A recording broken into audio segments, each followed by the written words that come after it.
안녕하십니까. YTN 라디오 출발새 아침 황보선입니다. 오늘 오전까지 중부와 전북 지역에 국지성 집중호우가 이어진다고 하니까요. 오늘도 빗길 운전하시는 분들 조심하셔야겠습니다. 또 침수, 산사태 위험도 높으니까 대비하셔야겠습니다. 어제는 청와대 참모진 6명 사표 중에서 반은 수리됐고 반은 유예됐습니다.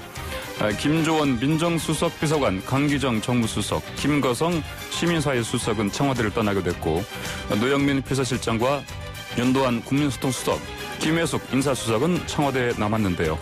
청와대 참모진 구성이 앞으로 어떻게 변화할지 청와대 정무수석을 지냈고 또 당 최고위원에 출마하는 한병도 더불어민주당 의원과도 이야기 나눠보고요. 박원석 정의당 정책부의장, 김태현 변호사와 함께하는 한 분만 판다 코너에서도 이 주제 다뤄보겠습니다. 그리고 이번 물난리를 4대강이 막은 건지 막지 못한 건지 박창근 가톨릭 관동대 토목공학과 교수에게 들어보고요. 여행 전문 탁재영 PD와 함께 나도 큰 바위에 얼굴 새겨달라는 트럼프 미국 대통령 소식까지 만나볼까요?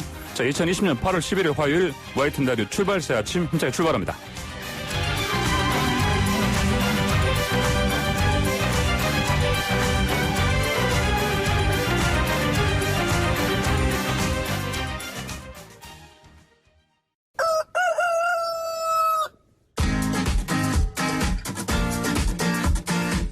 어디서든 꼭 끼어들 수 있는 오늘의 뉴스 꼭 끼워.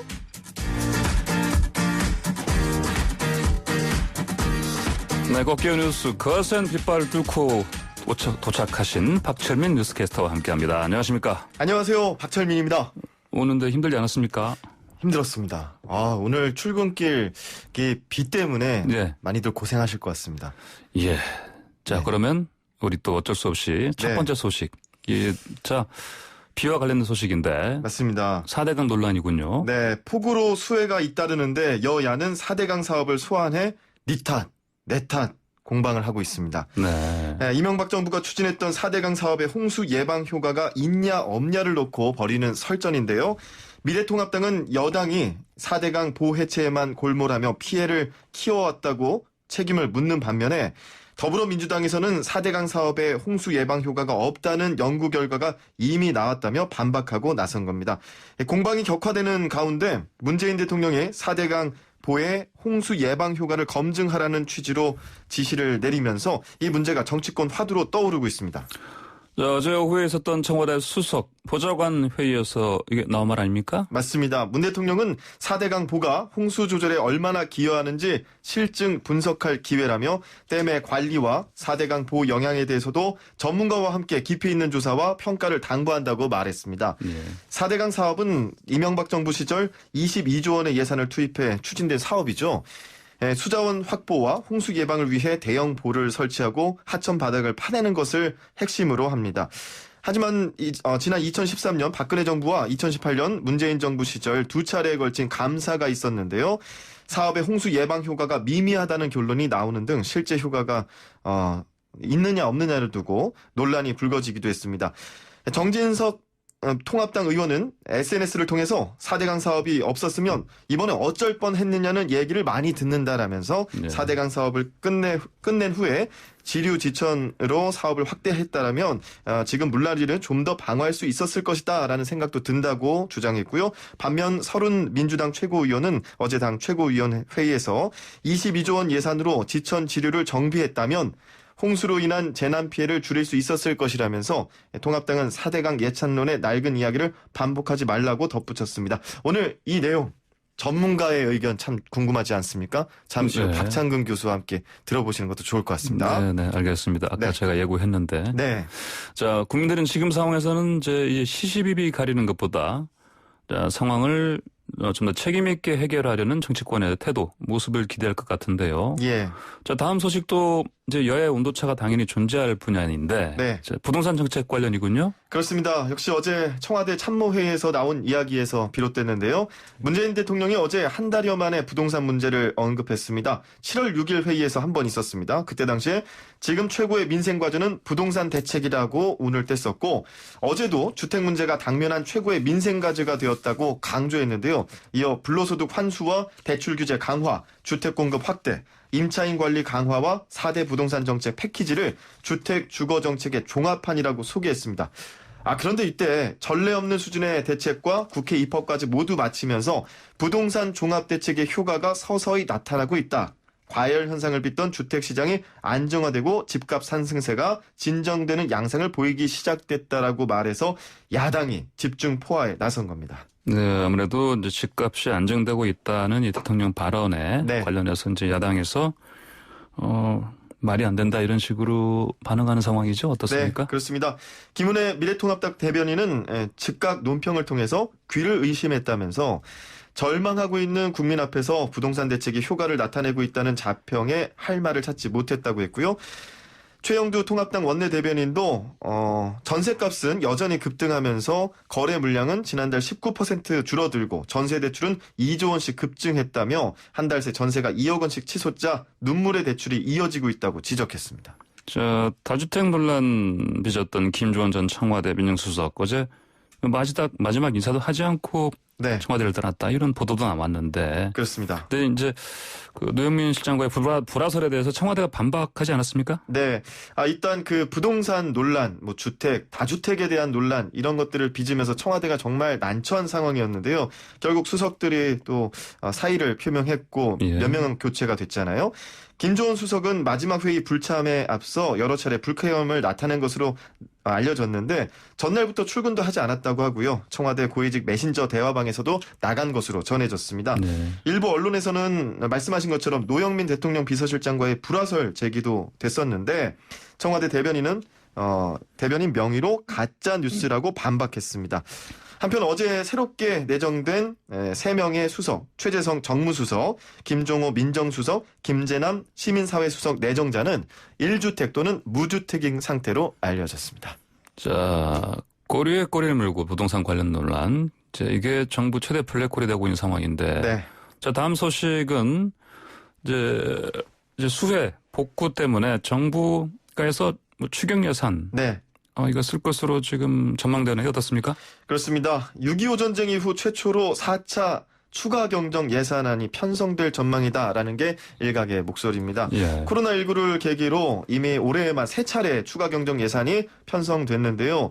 정부가 수해를 극복하기 위해 또다시 추경을 추진하면 규모가 상당할 것이라는 그런 반응들이 나오고 있습니다. 4차 추경 편성에 힘이 실릴 수밖에 없는 상황인데요.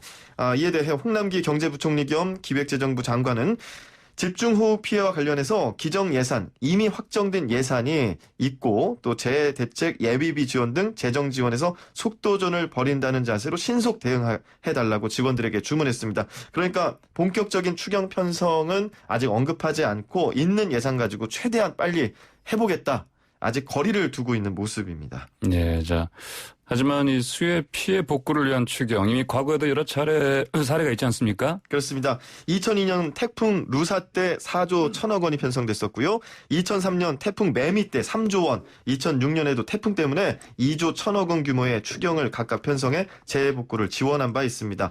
특히 올해에는 길어진 장마로 집중호우에 따른 피해가 크다는 점에서 2006년 사례를 참고할 것으로 보이고요. 4차 추경을 편성한다면 정부 입장에선 재원 조달에 상당한 부담을 느낄 수밖에 없는데요. 이미 3차례에 걸친 추경으로 국내 총생산 대비 국가 채무 비율이 43.5%로 역대 최고를 넘어섰다고 합니다. 이런 재정적 압박 속에서도 추경 편성 하느냐 마느냐 이야기가 나오고 있는데 사실 이번 피해에 제대로 대처 못하면은 민심 이반이 가속화해야 될 것이라는 우려가 있기 때문에 네. 추경 편성에 힘이 실리는 모양새입니다. 그리고 앞선 추경과 달리 야당에서 선제적으로 추경 편성을 요구하고 있기 때문에 국회에서 처리가 무난할 것이라는 정부적 판단도 있습니다. 네, 그렇군요. 자, 그렇다면 과거 사례를 봤을 때는 2조에서 아니면 4조 사이 정도 네. 추경 예산 편성 가능성을 전망할 수 있겠네요. 그렇습니다. 자, 다음 소식은 95억 원.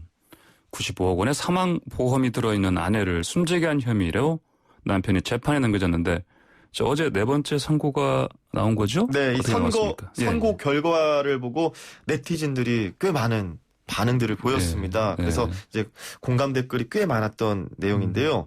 그러니까 화난다 이런 그런 감정들이 가장 많았고요. 이 남편은 6년 동안 무죄와 무기징역을 오가다가 금고 2년이 나왔는데요. 말씀하신 것처럼 95억 원의 사망보험을 들여놓고 아내를 사망한 혐의를 받았습니다. 네. 사망시킨 그런 혐의를 받은 건데요. 법원은 남편이 졸음 운전을 했다고 판단하고 금고 2년의 형을 내린 겁니다. 사망한 아내는 24살 캄보디아인이었는데요. 만삭의 임신부였고요. 남편은 50대였습니다. 운전 중에 낸 사고가 고의인지 아닌지가 쟁점이었는데 사건은 지난 2014년 8월로 거슬러 올라갑니다. 경부고속도로에서 있었는데요. 남편이 승합차를 몰다가 갓길에 주차된 화물차를 들이받습니다. 네. 당시 임신 중이던 아내는 안전벨트를 하지 않고 옆에서 자고 있다가 변을 당했습니다. 검찰은 단순 교통사고가 아닌 살인사건으로 판단했고요. 남편이 사고 직전 핸들을 틀었고 범행 6년 전부터 아내 앞으로 생명보험 10개, 그래서 95억 원의 사망보험금을 타낼 수 있도록 그렇게 설계를 했다라는 혐의 때문인데요. 아내 사망으로 인한 보험금 모두 95억 원에 달했습니다. 자, 이게 1심부터 상급법원 올라갈 때마다 재판부 판단이 엇갈렸죠? 네, 그렇습니다. 1심 재판부는 아내를 살해할 동의가 없고 고의로 사고를 냈다는 증거가 부족하다고 했지만 항소심은 단순 교통사고로 볼 수 없다며 무기징역을 선고했습니다. 대법원은 남편이 경제적으로 궁핍한 사정이 없이 고의로 사고를 냈다고 보기에는 살해 동기가 선명하지 않다고 무죄 취지로 사건을 대전고법에 돌려보냈습니다. 파기환송심 재판부도 살인 혐의를 무죄로 판단했고요. 재판부는 3년 동안 추가 심리했지만 고의로 사고를 냈다고 인정할 수 없다고 했습니다. 고에게 보험금을 타게 된 건 맞지만 검찰이 낸 증거로는 졸음운전이 아니라고 할 수 없다는 겁니다. 이게 졸음운전이었다라고 말하진 않고 졸음운전이 아니었다고 할 수 없다라고 판단을 한 건데요. 졸음운전으로 아내를 숨지게 했고 유족과 합의를 못한 점을 들고 금고 2년을 선고한 겁니다. 지난 2016년 보험사를 낸 지급소송에서 남편이 보험금을 지급해달라라고 보험사를 상대로 냈는데 사실 이 보험금 자체는요. 네. 받을 수 있는지 없는지 여부는 민사재판에서 결론이 난다고 합니다. 예, 알겠습니다. 오늘의 꼭 끼워부린 뉴스 브리핑 잘 들었습니다. 감사합니다. 고맙습니다. 네, 지금까지 박철민 뉴스캐스터였습니다. 친절한 시사, 시원한 통찰, 출발 새 아침, 슬기로운 인터뷰.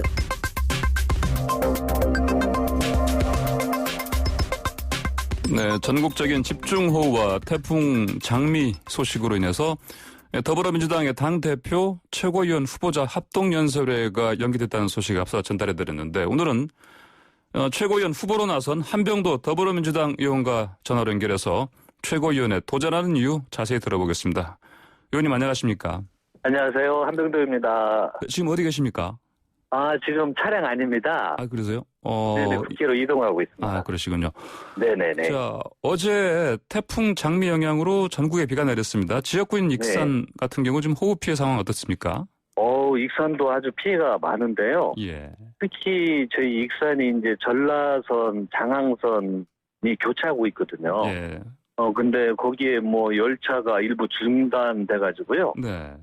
그것을 공사를 하고 있고, 그리고 상가도 주택도 침수되고 아주 한 230여 건 굉장히 많이 침수가 됐습니다. 예. 그리고 저희 지역이 또 농촌인데 시설하우스 피해도 많고요. 네. 그래서 또 인명사고는 없었지만 피해가 굉장히 많습니다. 네네. 인명사고는 네네. 참 다행인데 피해가 네네. 그래도 만만치 않았군요. 네네, 그렇습니다. 네, 복구는 좀 잘 되고 있는 걸로 보십니까? 네, 지금 특히 침수가 많아가지고요. 네. 하수관로 맨홀 준설을 지금 서두르고 있고, 네. 피해 방지를 위해서 지금 돌입을 하고 있고요.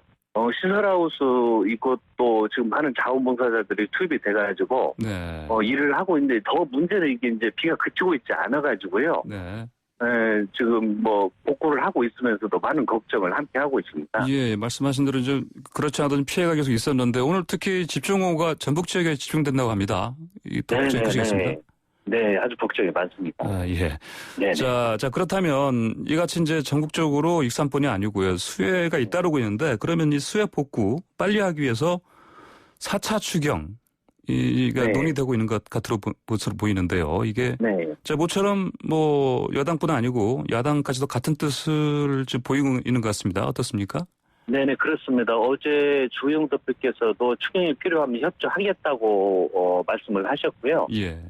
그래서 이번에 이제 정부에서 추경을 하면은 여야 협조하에 진행이 있을 것 같아서 다행이고, 예. 지금 현재 저희들이 7곳의 재난을 지정을 했는데요. 네. 지금 더 지정할 필요가 있는 곳이 조사를 하다 보니까 나오고 있고 또 지금 비 피해가 계속될 것 같아가지고 재난지역으로도 지어갈 곳을 추가 확대할 필요가 있거든요. 예. 그리고 지금 비가 계속 오니까 코로나19하고 겹쳐가지고 최근에 어떤 뭐 심리적인 위축 현상까지 나오는 것 같습니다. 네. 그래서 빨리 이럴 때 그 추경을 같이 여야 합의로 처리를 해서 지금 그 문제 있는 것들을 빨리빨리 복구할 수 있도록 조치를 신속히 해야 될 필요가 있을 것 같습니다. 네, 알겠습니다.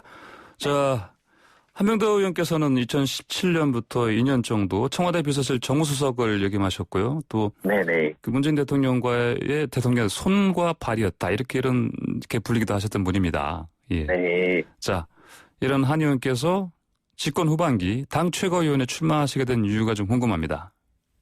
예, 이제 저희들이 문재인 정부 이제 집권 후반기로 들어서고 있습니다. 그리고 예. 민주당의 지금 현안으로 여러 문제들이 함께 겹쳐서 오고 있는데 이제 후반기일수록 그 당과 정부 그리고 청와대가 똘똘 뭉쳐가지고 원팀으로 일을 해야 될 필요성이 많이 있습니다. 예. 제가 아무래도 청와대에 있었기 때문에 좀 이렇게 서로 소통하는데 그리고 원팀으로 일할 수 있는 윤활유 역할을 더 잘할 수 있을 것 같아가지고 그래서 출마를 했습니다. 예, 그러시군요. 네. 자, 지금 가까이 지내시던 분들인데 사실은 청와대 네. 참모들 사임. 예. 근데 이제 여섯 분이 이제 사실 사표를 내셨는데 그 중에 이제 세 분은 유임됐고요. 네. 자, 특히 노영민 비서실장 같은 경우는 이제 물론 이제 한시적일 거라 이런 뭐 전제가 달린 것으로 보입니다만 유임됐습니다. 자, 어떻게 보십니까? 예, 이제 청와대가 대통령 임기와 함께 5년 동안 유지되는 조직이잖아요. 예. 그렇기 때문에 이제 5년 동안의 국정과제를 추진하면서 이제 국정과제의 주요 흐름 또 어떤 시기에 맞게 교체가 되는 게 맞습니다. 예.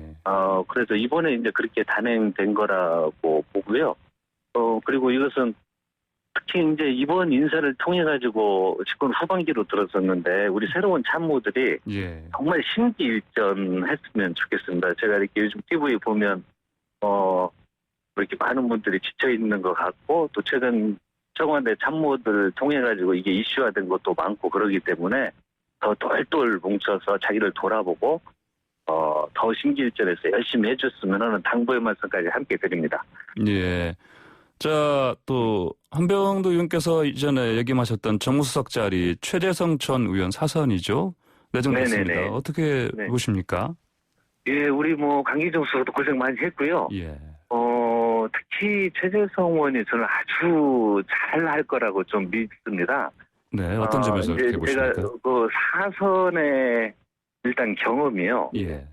있고 그게 이제 경력이 많이 쌓여 있고 사선의 경험이라는 것은 여야 관계없이 서로 간의 어떤 소통을 아주 오랫동안 많이 해왔고요. 그리고 민주당의 사무총장도 했지 않았습니까? 예. 그리고 제가 이제 개인적으로 아주 잘 아는데 또 이렇게 전략이 굉장히 뛰어난 분입니다. 예. 그래서 저는 이제 개인적으로 그 어느 때보다도 후반기에 힘을 가지고 대통령께서 일을 잘 할 수 있도록 할 수 있는 아주 시기 적절하게 좋은 인물을 발탁을 했다. 그렇게 생각을 하고 기쁘게 생각을 합니다. 아, 그러시는데 일각에서는 이제 네. 최 전 의원께서 좀 원칙주의자다. 그래서 이제 미래통합당과의 야당과의 어떤 소통 부분에서 좀 이게 잘 되지 않을 수도 있다. 이런 얘기도 하고 있습니다. 어떻게 보십니까?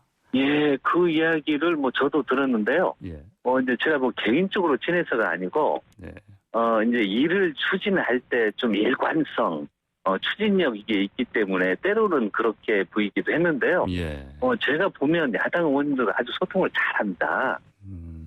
이제 일을 할 때 밖으로 그렇게 보였지만 사전 의원 하면서 저도 이제 같이 만나고 이렇게 이야기를 해보면 야당 의원들과 다양한 어떤 특정 야당 의원님들뿐만이 아니고 다양한 의원님들과 소통을 잘하고 있기 때문에 예. 겉으로는 그렇게 보이는 면이 있지만 속으로는 또 결코 그렇지 않다. 네. 아주 유한 면이 동시에 존재하는 분이다. 이렇게 생각을 하니까요. 네. 그 부분에 대해서 좀 될 것 같습니다. 흔히 말하는 외유 내각이 아니고 외강 이거 어떻게 표현해야 됩니까? 그러면? 외유인가요? 아, 네, 예, 그렇군요. 예. 걱정할 필요가 없다 이런 말씀이시네요. 네, 예. 네, 네. 자, 그리고 또 김종호 민정수석, 김재남 시민사회 수석도 내정됐는데 이 부분은 어떻게 네. 보십니까?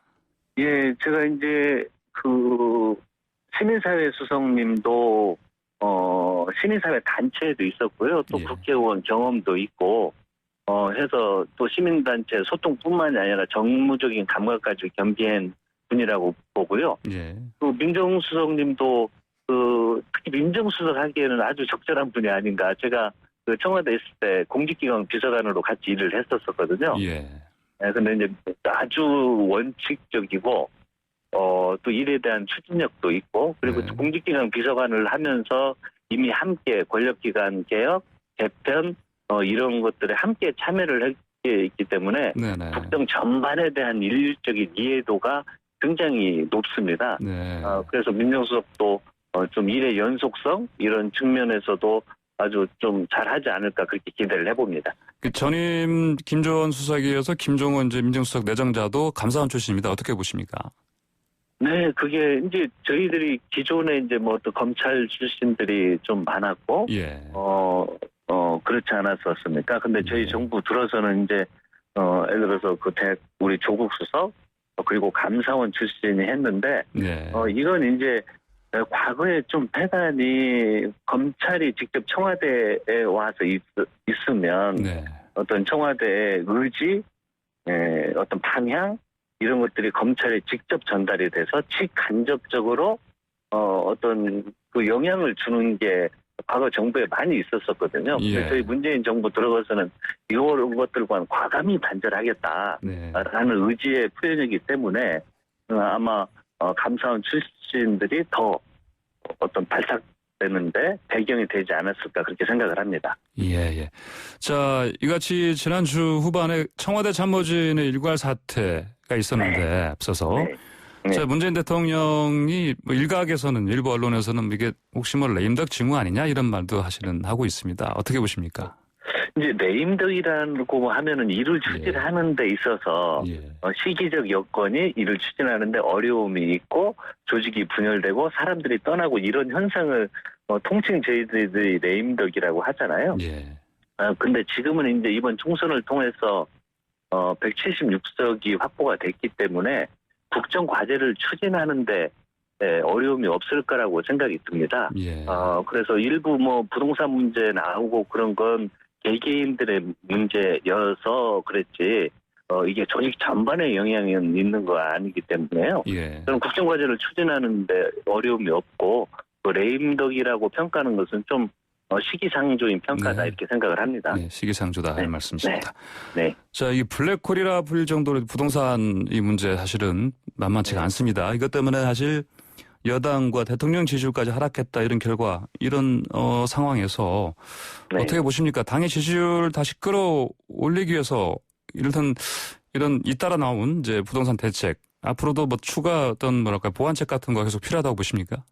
네, 이게 저번에 저희들이 부동산 대책을 냈을 때 예. 문제가 변칙적으로 세금을 한로하기 위해서 변칙적인 사용하는 방법들이 많이 네. 나타났습니다. 네네. 예를 들어서 그 집을 법인에 현물 투자한다든지 예. 이런 현상들이 나타났는데 이런 걸 상시 모니터링을 해가지고요. 예. 바로 변칙적인 방법이 나오면 즉각 대응을 해야 될 그런 필요가 있는 것 같고요. 예. 그리고 지금 지지율을 보면 좀 복합적인 문제들이 영향을 함께 주는 것 같습니다. 예. 그래서 가장 큰 건 좀 역시 부동산 문제인 것 같고요. 그다음에 또 우리 민주당에는 남북의 교착 상태가 지지율을 높이고 떨어지고 이런 현상들이 지금도 나타나는 것 같습니다. 네. 그래서 좀 이런 문제 그리고 또 저희 자치단체장의 문제들 이런 것들이 이제 겹치면서 민주당 지지율에 크게 영향을 주고 있는 것 같은데요. 예. 근데 차기 지도부에서는 이런 현안들에 대해서 하나씩 해결해 나가는 그런 능력을 좀 보여줄 필요가 특히 있을 것 같습니다. 예, 예. 예. 자, 문재인 대통령께서 어제 집값이 안정화되고 있다 이런 발언을 하셨는데 자, 네. 바로 또 김종인 미래통합당 비대위원장께서는 이를 두고 대통령께서 감이 없다 이렇게 비판했습니다. 네. 이런 지적 어떻게 보십니까? 예, 저는 과거에 이제 부동산 어떤 제재, 투기를 막기 위한 안전판 장치가 뽑혀서 예. 지속적인 집값 상승이 됐다고 생각을 하고요. 이번에 부동산 대책은 그것을 원점으로 돌리기 위한 어떤 대책이라고 생각이 듭니다. 그리고 예. 이후에 상시 모니터링을 해가지고 즉각 대응을 할 거고요. 예. 그리고 또 이번 대책을 통해서 실수요자들의 불편함은 없는지를 살펴서 실수요자에게는 불편이 없도록 하고 투기하는 부분에 대해서는 앞으로 실시간 즉각 대응을 할 수 있도록 원내에서도 지금 그 대응팀을 구성을 해서 지금 하고 있습니다. 예. 그래서 이게 모른다는 게 아니고요. 투기는 답이 없습니다. 실수요를 막는 투기 현상에 대해서는 정부에서는 즉각 대응을 할 거고요. 예. 이 대응의 결과는 저는 조만간 안정으로 나타날 거라고 믿고 확신하고 있습니다. 예, 알겠습니다. 자, 이 공수처 출범 이게 이제 네. 빠르게 진행하기 위해서 패스트트랙 법안 수정 또 공수처법 개정에 대한 얘기가 나오고 있습니다. 어떻게 보십니까? 예, 지금 이제 미래통합당은 그 추천위원 2명을 아예 안고 있습니다. 예.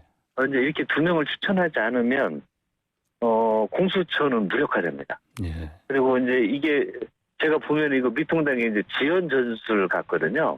그래서 2명을 추천하지 않고 공수처를 이제 무력화하고 그리고 이제 그 헌재로 가서 시간을 끌고 이제 이런 전략을 쓰는 것 같은데 예. 이게 이제 공수처는 검찰개혁의 핵심입니다. 예. 그래서 이게 만약에 계속 막고 있어서 처리를 못하게 된다면 이제 저희들은 법 개정을 통해서라도 공수처가 출범될 수 있는 예. 이런 방법을 이제 고민을 안 할 수가 없고요. 물론 원칙은 야당을 계속 설득을 하고 논의를 하기 위한 그거 자체를 않겠다는 건 아니고요. 그 네. 전제하에 끝까지 저지를 하면 법 개정을 통해서라도 좀 추진할 수 있는 방법을 고민을 해야 되는 시기가 오는 것 같습니다. 네, 알겠습니다. 한 의원님, 오늘 말씀 잘 들었습니다. 감사합니다. 초대해 주셔서 감사합니다. 네, 지금까지 한병도 더불어민주당 의원이었습니다. 네, YTN 라디오 출발새 아침 1부 순서는 여기서 마치고요. 잠시 후 2부로 돌아오겠습니다. 친절한 시사, 시원한 통찰, 출발 새 아침.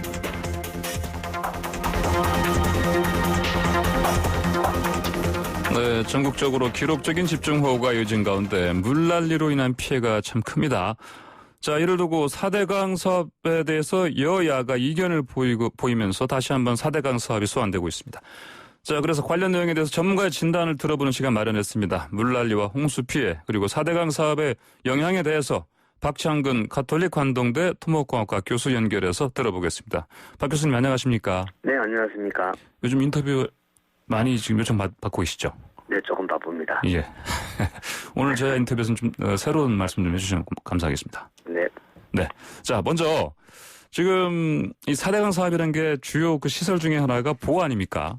그렇습니다. 일반 청취자들을 위해서 이 보호와 댐 차이 좀 간단하게 좀 설명 좀 부탁드립니다. 일단 보는 우리 하천을 가다 보면은 하천을 가로질러서 콘크리트 구조물이 설치되어 있지 않습니까? 예. 높이는 1에서 2m 정도 높이로 네. 이것을 보통 우리가 보라고 그럽니다. 댐이라는 것은 우리 소양강 댐이라든지 충주 댐이라든지 큰 어떤 콘크리트 구조물 또 흙 구조물로 쌓여 있지 않습니까? 이와 네. 같은 것은 우리가 댐이라 그러는데 지금 4대강에 설치되어져 있는 이 보들은 국제규격상 댐에 해당되지만은 당시 이명박 정부가 4대강 사업을 추진할 때 이것을 보라고 규정을 하고 해버린 거죠. 네. 댐을 만들려면은 경제성 평가라든지 이렇게 아주 복잡한 절차를 거쳐야 되는데 네. 보는 간단하게 우리가 설치할 수 있는 거거든요. 우리 하천에 보면은 농업용 보호 많이 설치했지 않습니까? 예. 그런 설치가 가깝다. 그래서 보호와 댐은 그렇게 다르고 기능적으로는 보는 홍수 저감을 할 수 없는 구조물입니다. 네. 그런데 댐은 홍수 조절을 하죠. 예를 들어서 소양강 댐 같은 경우에는 큰 비가 오면 물을 담그죠. 네. 그리고 하류지역이 안전할 때 방류를 하거든요. 그런데 보는 상류로부터 물이 흘러 들어오면 흘러 들어오는 양만큼 하류로 내보내고, 그리고 보호 자체가 하천을 가로질러서 물의 흐름을 방해하기 때문에 예. 보호 부근에서는 하천 수위가 올라가게 됩니다. 네. 그래서 홍수 피해가 났을 때 조사를 나가 보면은 제방이 붕괴된 인근에는 반드시 대부분이 보가 있었습니다. 그래서 보는 홍수 위험을 오히려 증가시키는 구조물이라고 보면 됩니다. 예. 뭐 용어의 정의상으로 봤을 때는 보라는 거는 기본적으로 홍수 예방과는 관련이 없고 네. 과거에 뭐 농업용수라든지 이런 식으로 논에 물대는 거, 밭에 물대는 거 이런 용도로 쓰이던 거라는 말씀이시죠? 네, 그렇습니다. 그런데 이제 이명박 정부 때 추진했던 4대강 사업에서의 이 보라는 거는 실질적으로는 옛날 개념의 보가 아니고 사실상 댐이다 이런 말씀이신 거죠? 예, 규모 상으로 댐인데 예. 이제 그 보가 댐이 되려 그러면 홍수 조절 기능이라든지 용수 공급 기능 이런 것들이 돼 있어야 되는데 네.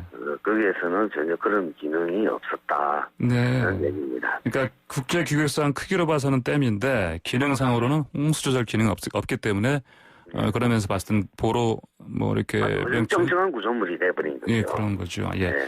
자, 그러면요. 자, 요즘 논란이 이 여당 쪽에서는 4대강 사업이 물난리 키웠다 이렇게 말하고 있습니다. 이런 지적 어떻게 보십니까? 지금 낙동강에 또 일부가 무너졌지 않습니까? 네. 그러면서 그 홍수 피해가 났는데 제가 지난 일요일 날 현장에 직접 조사를 갔었습니다. 그래서 보니까 합천에 있는 저희 합천보의 직상류에 그 제방이 유실됐거든요. 그래서 현장을 조사해 보니까 그 제방은 모래로 구성되어져 있고, 그리고 농경지로부터 물이 많으면은 하천으로 배수시키는 배수관이 있었는데 그게 예. 콘크리트로 구성되어져 있었습니다. 예. 그래서 모래 제방 안에 콘크리트 구조물이 가로질러서 꼽혀 있는 현상이거든요. 그래서 낙동강에서 물이 차게 되니까 콘크리트 구조물과 흙 사이에 미세한 간격이 있거든요. 구멍이 네. 조금 생긴다는 얘기죠. 네. 여기를 통해서 물이 흘러나가면서 물이 흘러나서 모래도 끌고 나가지 않겠습니까? 네. 그럼 물길이 생기고 점점 더 커지는 현상이 발생하는데 이것을 우리가 이야기하는 파이핑 현상이라고 합니다. 예, 파이핑 그래서 현상이요. 이 파이핑 현상이 점점 더 커지면은 결국은 제방이 무너지게 되는 거죠. 그래서 낙동강에서 발생한 제방이 붕괴된 것은 네. 전형적으로 하천 제방 관리를 부실하게 했기 때문에 발생한 거였는데 네. 네. 박근혜 정부 때 4대강 조사 평가를 옛날에 기억이 했는데 그때 그 자료를 보니까 합천보를 비롯한 몇 개의 보에서는 보 직상류에서는 홍수 위험, 제방 붕괴 위험이 있기 때문에 적절한 보강을 해라는 얘기가 있더라고요. 얼굴 찾아보니까. 근데 결국은 보를 건설하고 건설하는 데만 행정력을 집중했지 그로 인해서 발생 가능한 제방 붕괴와 같은 것은 적절하게 대응을 못했다고 볼 수 있습니다. 더더욱이나 합천보 같은 경우에는 비가 오면은 하천 수위가 물의 흐름을 가로막기 때문에 수위가 올라가지 않습니까? 예. 그래서 이번에 제방이 붕괴된 지역은 합천보 직상류였고 홍수위가 하천 수위가 한 20-30cm, 30-40cm 정도 더 상승했거든요. 예. 그러니까 상승됐으니까 파이핑 현상을 더 가속화시켰겠죠. 그래서 낙동강에서 보 붕괴 문제는 파이핑 현상에 의한 붕괴고 1차적인 원인이고 두 번째로는 합천보가 일정 부분 파이핑 현상을 가속시켰다. 이렇게 판단할 수 있습니다. 네, 이제 교수님께서 이번 이제 뚝 붕괴는 이제 파이핑 현상이라는 이것 때문에 일어난 것이다. 그래서 그러면 이와 관련해서 이제 혹시 다른 토목공학 관련 전문가들의 의견도 좀 이렇게 혹시 뭐 이렇게 좀 물어보셨습니까? 어떻습니까? 그거는 너무 명백하기 때문에, 예. 제 주위에 계시는 분들한테 상황을 설명하니까, 네. 우리나라에서 먼저 제방이 붕괴되는데, 네. 한 60% 이상이 이와 같은 파이핑 현상에 의해서, 제방이 붕괴가 됐다는 그런 얘기도 예. 하고 있고 예. 뭐 이런 것들은 벌써 그 건설기술연구원에서 네. 연구 결과로도 제시를 하고 있습니다. 예, 그렇습니다. 자, 이 4대강 사업 추진 당시 이제 홍수 예방을 위해서는 본류가 아닌 지류, 지천 정비부터 했어야 한다 이런 지적이 있습니다. 네. 만약에 그렇게 실제로 했다면 이번 홍수 피해가 좀 지금보다 이게 더 뭐 줄일 수 있었다 이렇게 보십니까? 네, 그 일부 정치권에서는 4대강 그 지류 사업도 하려고 했는데 예, 지류 사업을 안 했기 때문에 홍수 피해가 늘었다라는 얘기를 하거든요. 예, 먼저 사실관계부터 설명을 하면은 4대강 사업을 할 때 4대강 사업 구간에서 홍수 예방 사업을 하겠다고 했거든요. 그래서 4대강 사업을 하기 전에 홍수 예방 사업은 97, 8% 정도 완료가 되어 있었던 상태였습니다. 그리고 이미 홍수의 안전은 하천이었죠. 그래서 저희들은 지루지천에 홍수 예방 사업을 해야 된다고 주장을 했거든요. 그러나 그 4대강 사업을 추진한 측에서는 본류를 준수하게 되면은 즉 강바닥을 낮추게 되면은 지루지천의 홍수도 예방된다는 논리를 폈거든요. 예, 그래서 이제 와가지고 지루지천 홍수 예방 사업을 하자고 하는 주장은 일관성이 없다. 그렇지만은 지금 홍수 피해가 많이 나는 것은 지루지천이기 때문에 정치권의 주장이 어떠하든지 간에 의견 일치를 보았다고 한다면은 이제라도 지루지천 소하천에 대한 홍수 예방 사업을 친환경적으로 진행할 필요가 있다고 봅니다. 예. 자, 하지만 또 일각에서는요, 이 교수님이 이런 지적을 하셨을 때, 오히려 4대강 사업이 뭐 더 큰 물난리 막았다. 뭐 이렇게 얘기하는 사람들도 있습니다. 어떻게 보십니까? 네, 그 4대강 사업을 했던 구간은 그 4대강 사업 할 시점까지 홍수 피해가 거의 없었습니다. 물론 옛날에는 있었겠죠. 우리나라 큰 하천, 중소규모 하천이 있다면은 예산은 한정되어 있기 때문에 그 국가가 그 홍수 예방 사업을 할 때는 큰 하천부터 할 수밖에 없거든요. 예. 그래서 4대강 사업을 할 때는 이미 큰 하천에서는 홍수 예방 사업이 한 97, 8% 완료가 됐었고 홍수 피해도 그쪽에서 발생하지 않았다는 얘기죠. 그러니까 그런 그 안전한 데는 더 안전하게 했고 지방 하천과 같이 홍수 위험이 그 상존하는 데는 행정 예산 투입하지 않았다고 볼 수 있는 거죠. 그래서 4대강 사업에서 홍수 예방 사업은 번지수를 잘못 짚은 홍수 예방 사업이었다고 볼 수 있습니다. 자, 그렇다면, 자, 또 특히 4대강 사업에 포함되지 않은 섬진강에서 사실은 피해가 컸는데요. 네. 또 이것도 관련해서도 여기도 4대강 사업에 포함되지 않았기 때문에 이번에 피해가 컸다. 이런 얘기도 있습니다. 어떻게 보십니까? 네, 섬진강 같은 경우에는 그것도 원료해서 된 게 아니고 저기 제방에 물이 차니까 제방 옆부분이 파여 나가가지고 유실이 된 거거든요. 예. 그래서 만약에 원료가 됐다 그러면은 지금 일각에서 이야기하는 4대강 사업 하지 않았기 때문에 피해가 발생했다고 할 수 있는데 예. 실제로는 원료가 안 됐거든요. 그래서 그런 부분들은 사실관계를 조금 더 명확하게 해서 이야기하는 게 좋다고 봅니다. 예, 원료에 따른 제방 붕괴가 아니었기 때문에 네. 사실관계를 좀 더 명확하게 규명해야 된다 이런 말씀이시죠? 네. 예. 네. 그러니까 4대강 사업을 안 했기 때문에 홍수 예. 피해가 증가했다. 네. 라는 것은 적절하지 않다. 만약에 원료를 했다 그러면은 네. 홍수 예방 사업 했어야 되는 거죠. 예. 그런데 원료가 아니고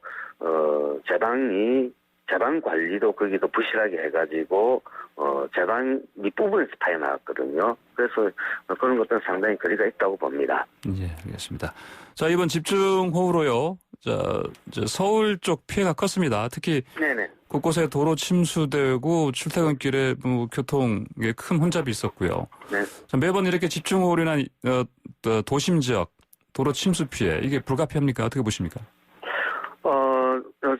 우리가 도심지 같은 경우는 옛날에 개발될 때 소하천을 복결했거든요. 네. 그래서 그 밑에 하수관 거를 설치해서 홍수 소통하게 했는데 그때는 홍수 빈도를 한 30년 정도 견디게끔 설계가 되어 있었습니다. 네. 그런데 요즘은 설계가 강화돼서 80년에서 100년 빈도에 견디게끔 설계 기준이 상향 조정이 되어버렸거든요. 네. 그러니까 현재 기준으로 보면은 옛날의 하수 관거들은 소통 공간이 부족하지요. 그러니까 도심지는 항상 침수 위험에 노출되어져 있다는 얘기고, 근데 소통 공간, 즉 하수 관거를 넓히려 그러면은 예.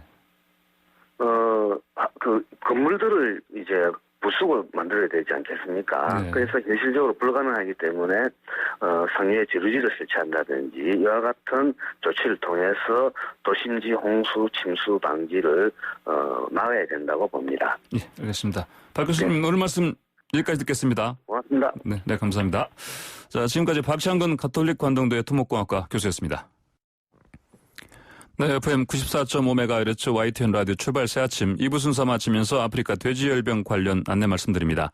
경기 강원 지역 집중호우에 따라서 2020년 6월 24일 18시부로 장마철 ASF 위험주의보가 발령 중입니다. 경기 강원 일부 지역에 호우특보가 발효 중에 따라서 접경 지역 아프리카 돼지열병 오염원이 하천, 토사 등에서 농장으로 유입될 가능성이 높으므로 경기 강원 지역 양돈 농장에서는 외출 자제, 축사 내부 소독 실시, 돼지 음용수로 상수도 사용 등 기본 방역 수칙 준수 당부드립니다. 또한 모돈, 즉 어미돼지 ASF 위험주의보 발령에 따라서 모돈 접촉 자제, 임상 예찰 등 모든 방역 수칙 준수 당부드립니다. 이상 농림축산식품부에서 알려드렸습니다. 그리고 저는 8시 정각에 돌아옵니다.